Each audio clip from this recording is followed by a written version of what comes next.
우리는 인정받고 싶어 합니다. 그런데 누구에게 인정받고 싶어 하느냐 하는 것입니다. 세상에서 인정받고 싶으십니까? 아니면 전능하신 하나님, 변함이 없으신 하나님의 인정을 받고 싶으십니까? 사람의 인정에 굶주려 하지 마시고 하나님이 나를 사랑하신다는 것, 하나님이 나를 인정해 주신다는 것, 그 믿음으로 살아가는 우리 모든 성도들이 되기를 주의 이름으로 축원합니다. 오늘 본문에는 세 사람이 나옵니다. 제사장 사가랴와 그의 아내 엘리사벳 그리고 마리아입니다.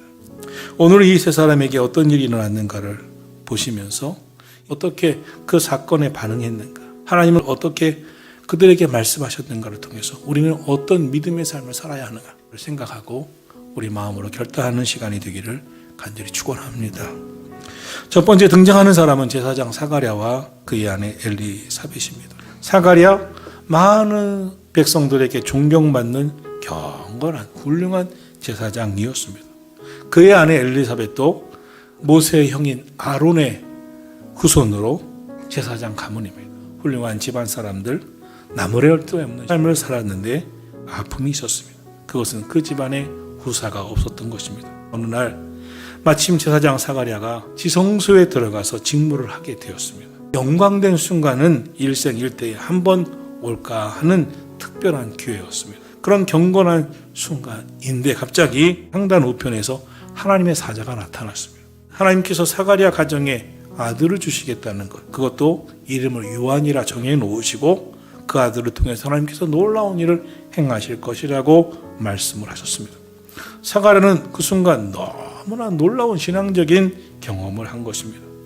그런데 당시는 하나님이 말씀을 멈추신 시기, 어느 누구도 환상을 보지 못했던 시기, 하나님이 침묵하신 영적인 암흑기라고 부릅니다. 그러니 사가랴가 주의 사자를 보고 하나님의 음성을 들을 때 얼마나 놀랐겠어요.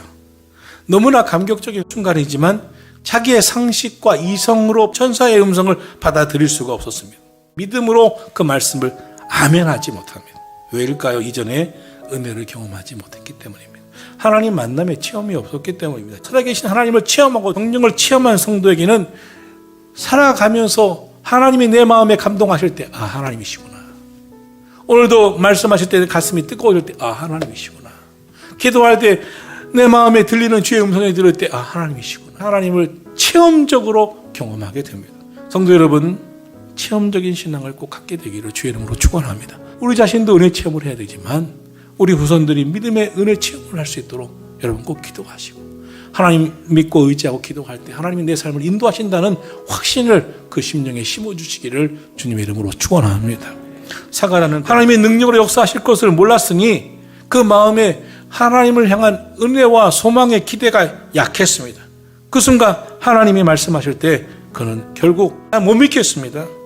내가 늙고 아내도 나이가 많습니다. 우리 가정에 후사를 주신다는 것 불가능합니다. 이렇게 말하고 맙니다.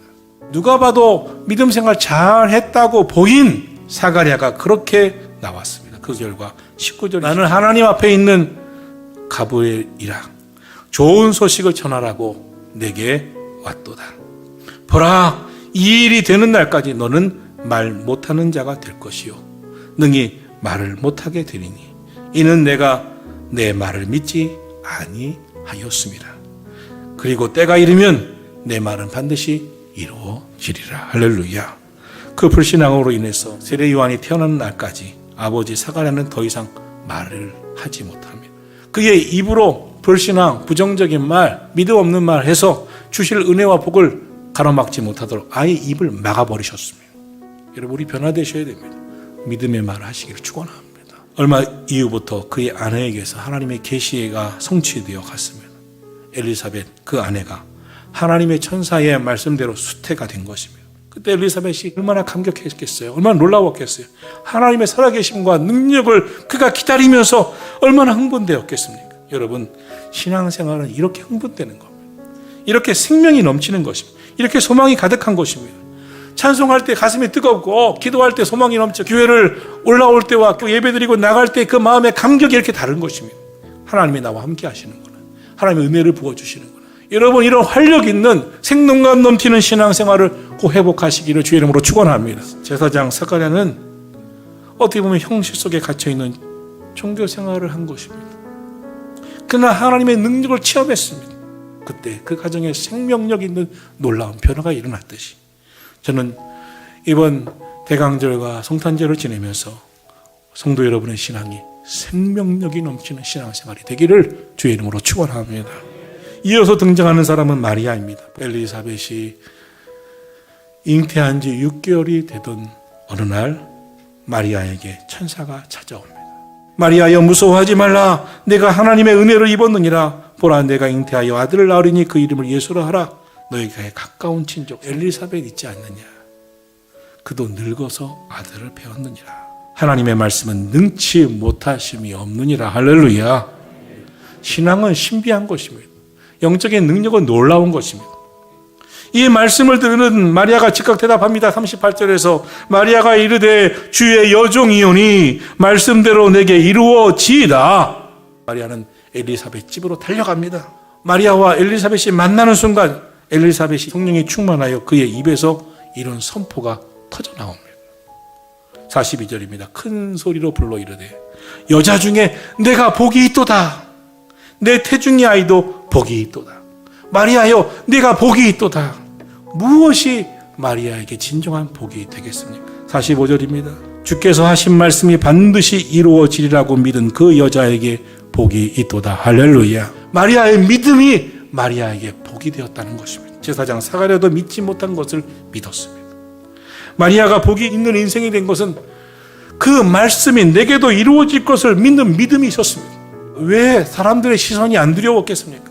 그러나 마리아는 그 순간 사람들의 시선, 사람들의 평가, 사람들의 인정이 중요한 것이 아니었습니다. 주께서 하신 말씀이 반드시 이루어지리라고 믿은 그 믿음을 하나님이 보신다는 것을 알고 그는 믿음의 고백을 합니다.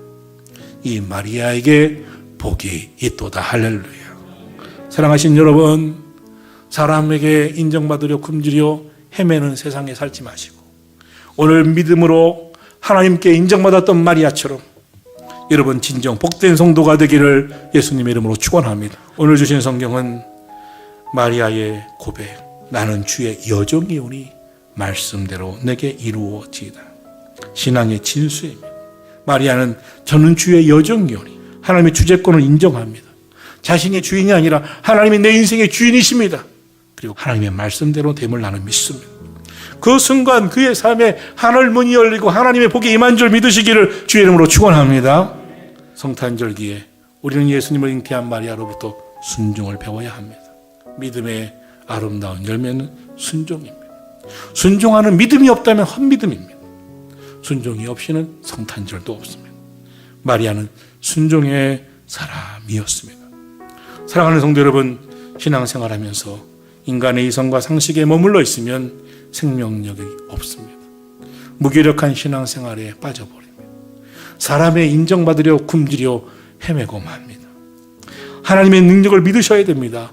그때 여러분의 신앙생활은 능력 있는, 활력 있는, 생명력 있는 신앙생활이 될 줄로 믿습니다.